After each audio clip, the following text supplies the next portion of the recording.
Olá pessoal, vamos para mais uma aula do ensino remoto, uma introdução de física, onde a gente vai trabalhar aqui alguns conceitos básicos, né, dentro da questão da cinemática inicialmente. Então, primeiro, vamos definir a física, né? O que é a física? Então, a física, a palavra, né, ela tem a sua origem, né? A origem da palavra física vem justamente da palavra do grego physis, né? Que significa o quê? Natureza. Então a gente costuma dizer, né, numa definição bem simples, que a física é a ciência que estuda os fenômenos da natureza. Então todos os fenômenos que estão relacionados com a natureza, né, é explicado pela física.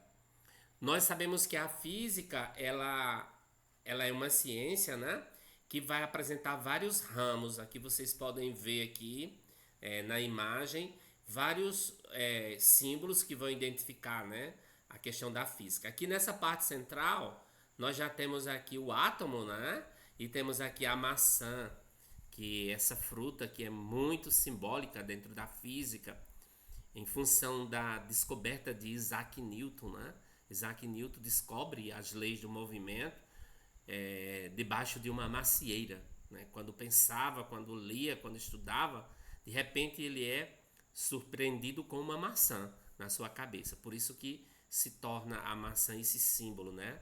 Na física. E aí nós temos outros símbolos, como nós temos aqui o ímã, né? Nós temos aqui o raio, que vai mostrar a parte da eletricidade, ondas e por aí vai.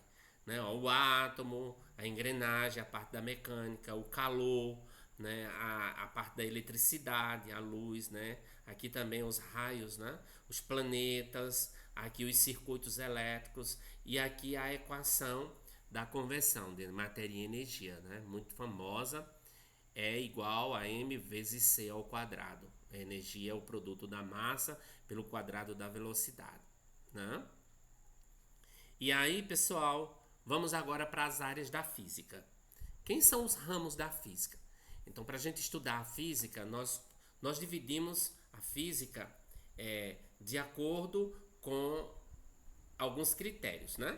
Até o final do século XIX, veja bem, até o final do século XIX, a física ela era dividida nessas partes aqui, ó. Esses eram os ramos da física até o final do século XIX. Nós tínhamos a mecânica. O que é a mecânica? É aquela parte da física que vai estudar os movimentos dos corpos, tá?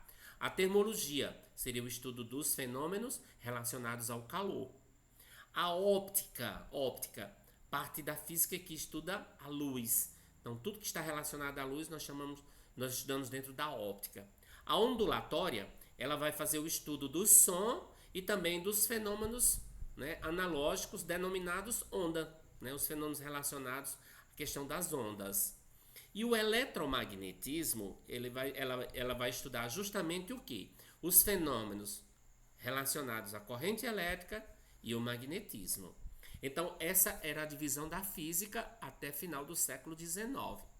Quando a gente chega no início do século XX, né? O início do século XX, ele faz assim, ele é um divisor dentro da física, porque aí vai surgir duas importantes teorias, né? Chamadas teorias revolucionárias. A teoria da relatividade e a mecânica quântica. É quando surge aí o grande físico Albert Einstein, né? Então o Einstein, ele revoluciona a física, né? Trazendo à tona essas duas teorias, a teoria da relatividade e a mecânica quântica. Então a física desenvolvida no século XIX, ela ficou conhecida como física clássica, que foi aquela que eu mostrei anteriormente. E a física desenvolvida a partir do século XX, ela já passa a se chamar de física moderna, tá? Por isso que a gente diz que a física ela vai ter um momento até o final do século XIX, aí o início do século XX, nós já vamos passar a ter uma nova física, ou seja, uma física moderna. Então, hoje a física ela está dividida em diversas áreas, né? Além da física clássica, além daquelas partes que nós vimos anteriormente, nós vamos ter outros ramos, né, bem avançados, como a física nuclear, como a física do estado sólido, como a teoria de campos, a mecânica estatística, a física do plasma, a física das partículas elementares, a astrofísica, né? Então surgiram graças, né, às descobertas de Einstein, né, esse grande gênio, que faz justamente essa divisão da física clássica e a física moderna, tá? Aí dentro da física, gente, nós vamos entender alguns conceitos. O primeiro conceito que nós vamos trabalhar é o conceito de movimento. O que nós entendemos na física como movimento? Então, o movimento é definido como a variação da posição espacial de um objeto ou ponto material em relação a um referencial no decorrer do tempo. Se nós não tomarmos um referencial, gente, nós não podemos dizer se um corpo ele está em movimento ou se ele está em repouso, tá? São dois conceitos muito importantes que nós precisamos entender. Ó, eu vou dizer se um corpo está em movimento ou se ele está em repouso graças a um outro corpo que eu vou chamar de referencial. Então, se a distância, né, ó, quando é que eu digo que o corpo está em movimento? O corpo vai estar em movimento em relação a um referencial quando a sua posição varia com o decorrer do tempo. Se a posição não variar, gente, com o decorrer do tempo, a gente vai dizer que um corpo está em repouso em relação ao outro, tá? Aí, esse corpo que nós usamos como referência, nós vamos chamar na linguagem da física de referencial. Então, o que é o referencial? É um corpo que usamos como referência para dizermos se um outro corpo ele vai estar ou em movimento ou em repouso, tá? Vamos entender isso através de uma situação. Olha esse desenho aqui bem inusitado, né? Ó, nós temos aqui esse observador que está aqui sobre esse montezinho e nós temos aqui esse ônibus que pelo desenho nos sugere que ele está em velocidade nesse sentido, né? Ele está indo nesse sentido. Então, olhe bem, esse passageiro aqui da frente, em relação a esse rapaz que está sentado aqui, o passageiro, a posição dele vai variando em relação ao passageiro com o passar do tempo, né? Dá para você perceber isso. A distância entre eles dois vai mudando com o passar do tempo. Então, o passageiro está em movimento em relação a esse observador que está aqui sentado. Da mesma forma, esse observador está em movimento em relação ao passageiro. Por quê? Porque a posição entre eles varia com o passar do tempo. Agora, se eu vou observar essa situação aqui, ó, os dois passageiros no ônibus. Eu tenho o senhor que está aqui na frente e a senhora aqui atrás. A distância entre eles está mudando com o passar do tempo? Não está. A distância entre eles não muda. Significa que eles estão em repouso, um em relação ao outro. Aí você percebe, através dessa explicação, que esse corpo, no caso, esse passageiro, ele está em repouso em relação a essa senhora, mas ele já está em movimento em relação a esse outro. Então, gente, o estado de movimento e repouso, ele é relativo, é um conceito relativo. Ele vai depender do referencial que nós adotamos. Por isso que você tem que sempre observar a questão do referencial. Se eu fizesse essa pergunta agora, essa senhora, essa passageira, está em repouso ou em movimento em relação ao motorista? Aí você vai analisar. A distância entre eles muda com o passar do tempo? Não muda. Então, se a distância entre eles não muda com o passar do tempo, significa que eles não estão variando sua posição. Então, nós vamos dizer o quê? Que os dois estão em repouso. A passageira em relação ao motorista está em repouso e o motorista em relação à passageira está também em repouso. Já o motorista em relação a esse observador que está aqui fora, o motorista vai estar em movimento, tá? Porque a distância entre ele vai variar com o tempo com relação ao observador.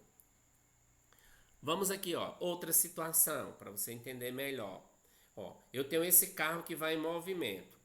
Se eu olhar esse que vem dirigindo em relação ao semáforo, né? Ó, esse motorista em relação ao semáforo, a posição dele em relação ao semáforo Está variando com o passar do tempo? Está. Então, o motorista em relação ao semáforo, movimento, tá? Agora, já se eu vou olhar essa senhora e essa criança que estão aqui parados, esperando a passagem na faixa de pedestre, essa senhora, em relação ao semáforo, ela já vai estar em repouso, porque a posição dela não varia com o passar do tempo aqui, tá? Do mesmo jeito, essa outra situação, eu tenho um observador aqui sentado numa cadeira e uma Maria Fumaça que vai passando. Então, a Maria Fumaça em relação ao observador, movimento. Do mesmo jeito, observador em relação à Maria Fumaça, também movimento. Certo? Aí aqui a gente vai ajustar melhor esses conceitos. Ó. Os conceitos de movimento e repouso, eles são relativos. O que quer dizer isso, professor Edilson?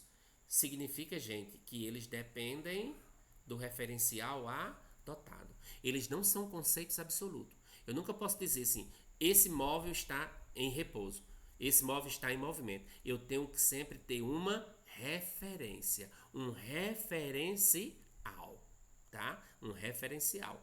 Olha aqui dois exemplos. Considerando um ônibus em movimento, o motorista está em repouso em relação a uma lâmpada presa no teto do ônibus. No entanto, o mesmo motorista ele vai estar em movimento em relação a uma pessoa que está na estrada, uma pessoa que está parada na estrada, né? Uma pessoa que lê um livro deitada em seu sofá está em repouso em relação à porta da sala e está, ao mesmo tempo, em movimento em relação a uma pessoa que caminha pela sala. Por isso, olha, eu tenho que ter sempre o referencial para eu dizer se o corpo está em movimento ou em repouso. Vamos falar agora sobre outro conceito. É o conceito de ponto material e corpo extenso. O que vem ser ponto material e o que vem ser corpo extenso? Bom, pessoal, ponto material, que a gente também vai chamar de partícula ou corpo, é todo objeto onde as suas dimensões, ou seja, o seu tamanho, eles são desprezíveis quando você está estudando o movimento. Vou dar um exemplo. Se eu tenho um pássaro solto na mata, o tamanho desse pássaro não é considerável no seu movimento solto na mata. Mas já se eu tenho o pássaro dentro de uma gaiola, aí sim o tamanho do pássaro é considerável. Então, o pássaro dentro da gaiola, ele vai ser um corpo extenso. Já o pássaro solto na mata, né, no local assim, ele é um ponto material. O corpo extenso, ele vai ser aquele objeto onde as dimensões elas não podem ser desprezadas, tá? As dimensões elas são consideradas, tá? No fenômeno que você está estudando. Vou citar outro exemplo. Você tem, era muito comum nos circos a gente ver isso. Hoje a gente não vê mais, né? Mas a gente tinha, por exemplo, a jaula e o leão, né? O leão preso na jaula. O leão preso na jaula, ele é um corpo extenso ou um ponto material? Ele é um corpo extenso, porque a dimensão do leão é considerável comparando o movimento dele ali na jaula. Agora já esse leão solto na savana africana, esse leão ele já vai ser considerado um ponto material, tá? Então, na cinemática, todo objeto ele tem massa, independentemente de ser ponto material ou corpo extenso, tá? Porém, só os corpos extensos, eles podem ter rotação. Cuidado nessa observação. Vamos aqui para alguns exemplos de ponto material e corpo extenso. Você tem aí um carro numa pista.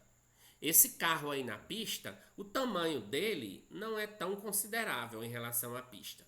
Diferentemente se esse carro fosse entrar numa garagem, né?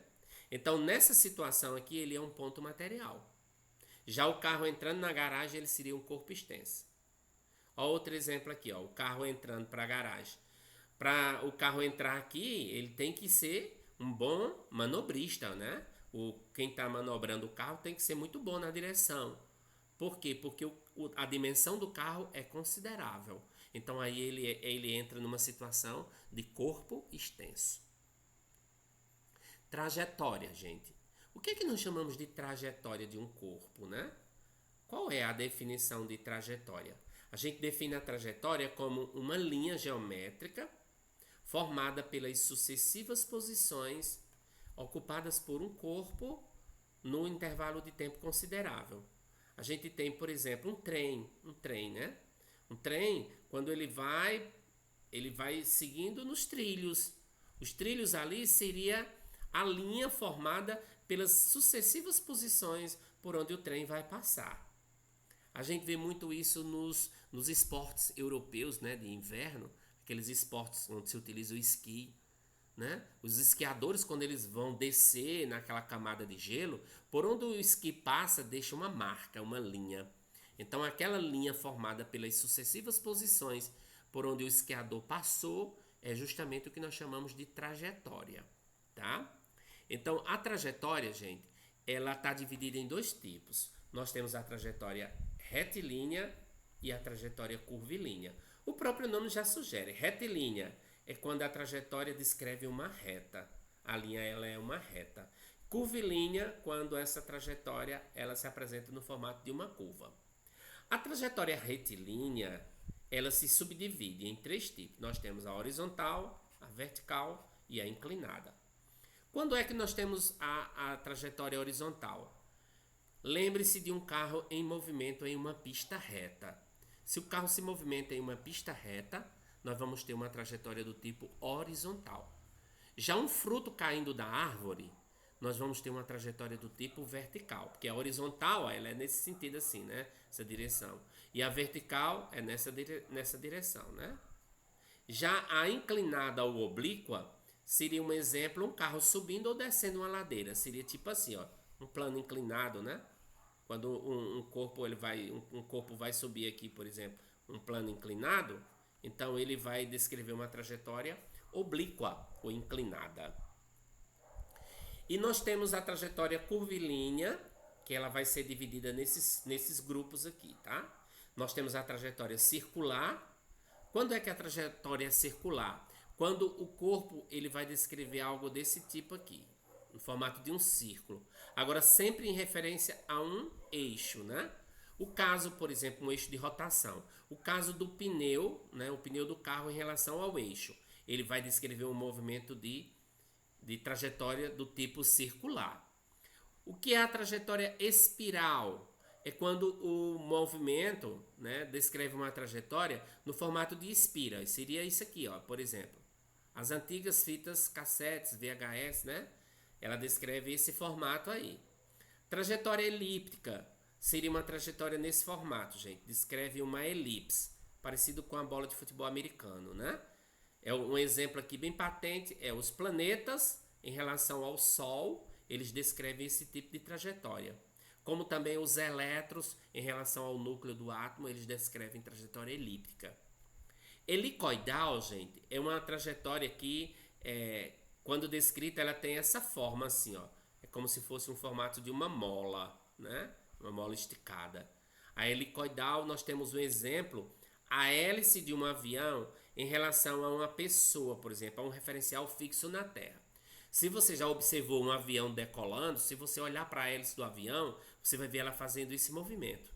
Diferentemente do motorista, do piloto, né, o piloto do avião, ele quando olha para a hélice, ele vê a hélice fazendo uma trajetória circular, tá?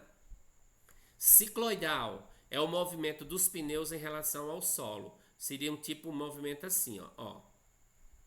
Tipo como um canguru, né? Pulando, um coelho. Então, o movimento do pneu em relação ao solo é cicloidal. Já o movimento do pneu em relação ao eixo é circular. E a parabólica, gente, é o movimento de uma bomba solta de um avião em relação ao referencial fixo no solo. Seria uma trajetória nesse tipo aqui, assim, ó.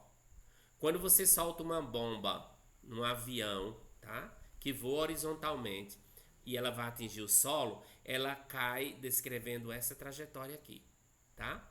Para quem está dentro do avião, ela cai assim, ó. Para quem está dentro do avião, ela cai na forma vertical. Mas para um referencial no solo, ela vai descrever uma parábola, uma trajetória parabólica, tá? Então a gente vai encerrar essa parte aqui, a gente vai trabalhar uns exercícios e depois a gente dá continuidade.